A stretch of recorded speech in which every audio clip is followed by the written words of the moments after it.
So welcome to another lesson of Phantom Knowledge. In this particular lesson, I want to talk about the intelligent navigation controls, some of the advantages and limitations, and at the same time I'm also going to talk about some safety features. One of which is this is Anemometer. Now that was easy to say.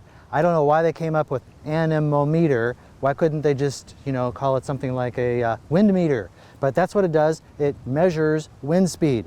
So here you can kind of get an idea of what the screen looks like. And so why use an anemometer? Well, because the wind varies. Like today, the forecast for wind was like 15, 18 miles per hour for average, and wind gusts of as much as like 30 miles per hour. Well, that's really too fast. I mean, you just can't fly with wind gusts of 30 miles per hour. In fact, let me just kind of go over the different quadcopters, the DJI quadcopters, very briefly. For example, with the Phantom 2 Vision Plus, the top speed is 14 meters per second, which amounts to 33 miles per hour.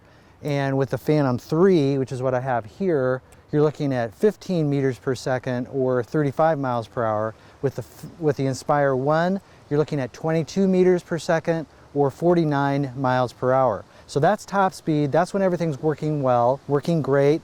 And so there's a variety of factors to be concerned about. So your average speed is important. And so when I'm in this particular location at this time of the day, this wind speed is not necessarily what the forecast is. So it's kind of nice to be able to have an anemometer, which measures the wind speed, kind of gives me an idea of what 10 miles per hour actually feels like. So I also wanted to mention that if you're flying, if the wind speed, average wind speed is say under 10 miles per hour, you're going to be pretty safe.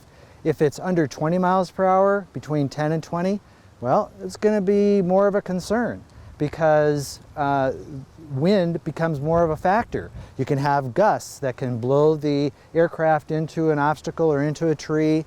I also noticed that it isn't as stable. It just simply, the GPS isn't able to stabilize it as well as when there is like no wind speed or very little wind speed. So again, these are things to be concerned about. Now, if you're trying to fly past 20 miles per hour, higher than 20 miles per hour, then obviously the risk goes up. Another factor is, and again, I'm not a meteorologist, but I've been told that as you go up into the atmosphere, as you go up 100 feet or 200 feet, you can have as much as maybe another 50% more wind speed up there. But fortunately, up there, you don't have as many obstacles. Once you get past the trees and whatever buildings you might be near, so you have more time to bring it back. That's the advantage there. So that's a little bit about wind and wind speed. Just one of the things to be concerned about, and hopefully you'll maybe consider purchasing one of these. They only cost, I purchased this one, it cost me $30, and it's kind of cool. Kind of interesting to find out what 10 miles per hour actually feels like.